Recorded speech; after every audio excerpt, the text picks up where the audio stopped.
Daily. Taste the Daily.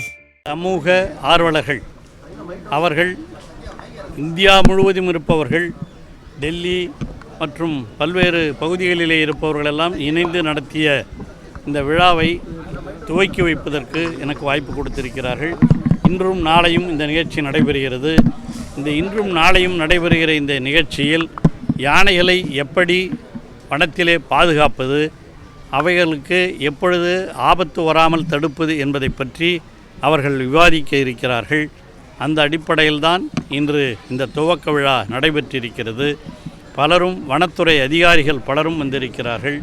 வனத்துறை செயலர் அவர்களும், அதுபோல் டெல்லியிலே இருந்து வந்திருக்கிற லூயி ஜோசப் போன்றவர்களும் இந்த நிகழ்ச்சியிலே கலந்து கொண்டு அவருடைய கருத்துக்களை எல்லாம் சொல்லியிருக்கிறார்கள். தொடர்ந்து நாளையும் இது நடைபெறவிருக்கிறது. ஆகவே யானை மட்டுமல்ல, தமிழகத்தில் இருக்கிற அனைத்து வனவிலங்குகளும் பாதுகாக்கப்பட வேண்டும் என்பதுதான், இயற்கையையும் பாதுகாக்க வேண்டும், வனவிலங்குகளையும் பாதுகாக்க வேண்டும் என்பதுதான் நம்முடைய தமிழக முதலமைச்சர் தளபதி அவர்களுடைய பல்வேறு நடவடிக்கைகள் எடுத்து கொண்டிருக்கிறார்கள்.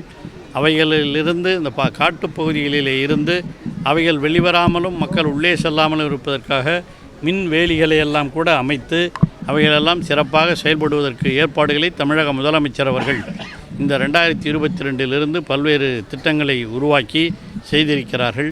யானைகள் காப்பகம் என்ற 5 காப்பகங்களையும் இங்கே உருவாக்கி இருக்கிறார்கள். ஆகவே அனைத்து வனவிலங்குகளையும் பாதுகாக்க வேண்டியது நம்முடைய கடமை, பொறுப்பு. அதே நேரத்திலே அவைகளினால் விவசாயிகளுக்கோ மற்றவர்களுக்கோ அந்த கிராமப்பகுதி மக்களுக்கோ எந்த ஆபத்தும் வராமல் பார்க்க வேண்டும் என்பதுதான் நம்முடைய பணி. அந்த மாதிரி தான் இப்போ சமீபத்தில் கூட ஜெர்மனியில் இருந்து வந்த ஒருவர் வால்பாறை பகுதியில் அவர் தாக்கப்பட்டு அவர் இறந்திருக்கிறார். அவரை வனவிலங்கு அதிகாரிகள் போவனன்னு சொல்லியிருக்கிறாங்க. இருந்தாலும் அவர் அதை மீறி சென்றதனுடைய விளைவாக அந்த விபத்து நடைபெற்றிருக்கிறது. ஆகவே மக்களும் இதற்கு ஒத்துழைக்க வேண்டும், வனவிலங்கு அதிகாரிகளும் அதற்கு முழுமையாக தங்களை ஈடுபடுத்திக் கொள்ள வேண்டும். உங்கள் சார்பாக அதை கேட்டுக்கொள்கிறேன். எலிஃபண்ட் காரிடார்லாம் வந்து மின்வேலிகள் அமைக்கிறோம் அப்படின்னு சொல்லி சொல்றீங்க, அதனால யானைகளுக்கு ஏதாவது பாதிப்புகள் ஏற்படாதா? மின்வேலி இல்லை சார், வெறும் வேலி. அங்கே யானைகளுக்காக வைக்கிறது வேலிகள். பல்வேறு இடங்களில் மின்வேலிகளும் அமைச்சிருக்கிறோம். அது அந்த மக்கள் போகாமல் அவங்களும் வராமல் இருக்கிறதுக்காக அது வெவ்வேறு இடங்கள். யானைகள் வெளியே வராமல் இருக்கிறதுக்கு வேலிகள். இந்த யானைக்குள்ளே இந்த மாதிரி காட்டுக்குள்ளேயே போய் சொல்கிறவங்களாம் அந்த காலத்தில் வந்து இருக்காங்க. தந்தத்துக்காக இந்த மாதிரி பல்வேறு நிகழ்ச்சிகள்லாம் நடைபெற்றிருக்கின்றன. அவைகளையெல்லாம் தடுப்பதற்காகத்தான் வனத்துறையின் சார்பாக அந்த தந்தங்கள் எல்லாம் கூட கைப்பற்றப்பட்டு இன்று செய்திகள்லாம் வந்து கொண்டிருப்பதையும் நீங்கள் பார்த்திருப்பீர்கள். ரொம்ப நாளமாக அது, ஏன்னா அது ரொம்ப காஸ்ட்லி தந்தங்கள். அதற்காகவே யானையை சுடுகிறவர்கள் பல பேர் இருக்கிறார்கள். கோவை குடியிருப்பு பகுதிக்குள்ள யானைகள் வருவது அதிகரிச்சுட்டே இருக்குது. அதுக்கு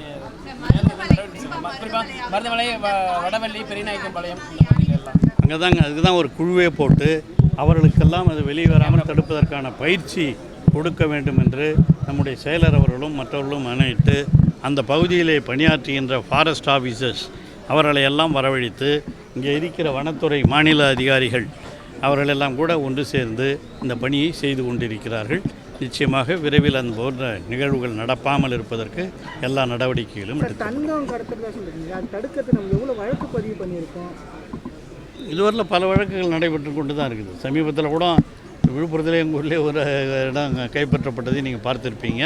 அந்த மாதிரி தந்தம் எங்கே இருந்தாலும் யார் வச்சுருந்தாலும் அதை கண்டுபிடிக்கப்பட்டால் உடனடியாக நடவடிக்கை எடுக்கப்படுகிறது. யானைகளால் பாதிக்கப்படுபவர்கள் யாருன்னா இருந்தால் கூட அந்த பாதிக்கப்படுபவர்களுக்கு உடனடியாக வனத்துறையின் சார்பாக நிதியும் வழங்கப்படுகிறது. 50 லட்ச ரூபாவில் அவங்களுக்கு கொடுக்குறாங்க, அதையும் செய்கிறாங்க. 50,000 தமிழ்நாட்டில் யானை என்னுடைய அதிகம் இப்போ கிட்டத்தட்ட 3000 கிட்டத்தட்ட இருக்குது. 2961 இருக்குது. இப்போ அந்த யானைகள் இருக்குது. அவைகளை பாதுகாப்பதற்கான நடவடிக்கைகளும் ஏற்படும். யானைகளோட வலசை பகுதிகளில் குடியிருப்புகள், ஆக்கிரமிப்புகள்லாம் அதிகமாக இருக்குது. அதை தடுக்கிறதுக்கு, அதை எடுக்கிறதுக்கு என்ன முயற்சி? அது இப்போ நேற்று ஈசா மாதிரி இடங்கள்லாம் வந்து யானைகளோட வலசை பகுதின்னு சொல்கிறாங்க. அந்த ஈசா இது இருக்கிறதோ காரணியாக இருக்கிறது, அது இன்னைக்கு நேற்று நடந்ததில்லை. காலங்களாகவே வனத்துறையை பல்வேறு ஆக்கிரமித்து இருக்கிறார்கள். அவர்களையெல்லாம் ஓரளவிற்கு பாதுகாப்பான இடங்களுக்கு அவர்களுக்கு அரசு தரப்பிலேயே இடங்கள் எல்லாம் கொடுக்கப்பட்டு அவர்களையும் வெளியேற்றிவிட்டு வனத்தை பாதுகாப்பதற்கான நடவடிக்கைகளையும் தமிழக முதலமைச்சர் அவர்கள் எடுக்க வேண்டும் என்று சொல்லியிருக்கிறார். அந்த நடவடிக்கைகளும் எடுக்கப்பட்டு கொண்டிருக்கிறது. சிறுத்தைகள் நடமாட்டத்தை தடுப்பதற்கு என்ன மாதிரி எல்லாம் அதே தான், ஒரே மாதிரி தான். நம்ம தான் வேலி போடுறது தான், மின்வேலி இதெல்லாம் சொல்கிறது. வனத்துறை அதிகாரிகள் அங்கங்கே குழுவாக சென்று அவர்கள் அதை செய்வதற்கும் அவர்களுக்கு பயிற்சியும் கொடுக்கப்பட்டு வருகிறது. யானைகளை பெருக்க அரசாங்கம் என்ன பெருக்க என்ன பரப்பு இருக்கிறத காப்பாற்றுறது தான் முதல் வேலை. அதை செஞ்சுக்கிட்டு இருக்கிறோம். அதுவும் உங்களுக்கு தெரியாதில்ல, யானைகளில் இந்த தாய் யானை இருக்குது பாருங்கள், அது முன்னால் தான் அந்த யானை குட்டிகள்லாம் சுற்றி வரும். தாய் யானைகள் தான் மெயினாக, அவைகளோடு தான் எல்லாம் இருக்கும். அதெல்லாம் பாதுகாப்பதற்கான எல்லா ஏற்பாடுகளும் செய்யப்பட்டிருக்கு. பாதகம் செய்பவரை கண்டால் நாம் பயம் கொள்ளலாகாது பாப்பா. மோதி மிதித்து விடு பாப்பா, அவர் முகத்தில் உமிழ்ந்து விடு பாப்பா. அண்மை செய்திகளை உடனுக்குடன் தெரிந்து கொள்ள இணைந்திருங்கள் எம் நாடு தொலைக்காட்சியுடன்.